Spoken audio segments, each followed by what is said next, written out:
আর অনুপাত 7:9। সংখ্যা দুটির গসাগু হলো 5।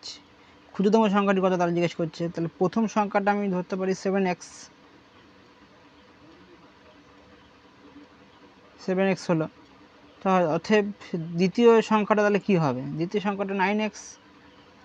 তো অ্যাকচুয়ালি x মানে এক্সটা হচ্ছে দুটোর মধ্যে কমন আছে, 7x এবং 9x দুটোর মধ্যে কমন আছে। তো কমন মানে কি? কমনটা হচ্ছে গসাগুর উপর ডিপেন্ড করে কমনটা যাচ্ছে। তো গসাগুর উপর ডিপেন্ড করে যদি কমন যায় তাহলে গসাগু 5, তাহলে x এর মান আমি 5 ধরতে পারি। তো এখানে সেক্ষেত্রে তাহলে অ্যাকচুয়ালি ছোটো সংখ্যা যদি হয় তাহলে 7-এর সঙ্গে গুণ করলে হয়ে যাবে, তো তাই না? তো 7-এর সঙ্গে যদি আমি 5 গুণ করি কত হয়? তাহলে 7 গুণ 5 35, আর 9 গুণ 5 45। তাহলে ছোটো সংখ্যাটা নিশ্চয়ই 35 হবে, আর বড় সংখ্যাটা 45 হবে। তো এখানে সেটাই করে দেখানো হচ্ছে।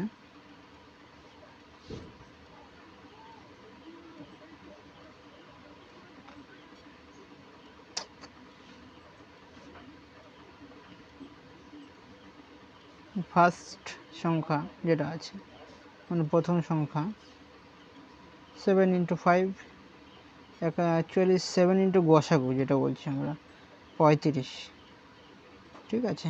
আর দ্বিতীয় যে সংখ্যাটা আছে সেটা হলো 9 × 5, তো 45 হচ্ছে দ্বিতীয় সংখ্যাটা। ভালো কথা। তাহলে এখানে ছোটো সংখ্যা কোনটা? নিশ্চয়ই 35 ছোটো সংখ্যা, ঠিক আছে। তাহলে এই যে তাহলে 35টা কী হচ্ছে আমাদের ছোটো সংখ্যা।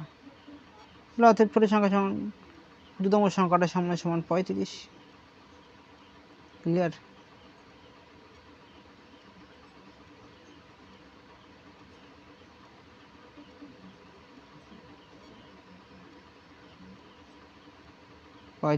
তো যদি না বুঝতে পারো তাহলে কমেন্ট করতে পারো।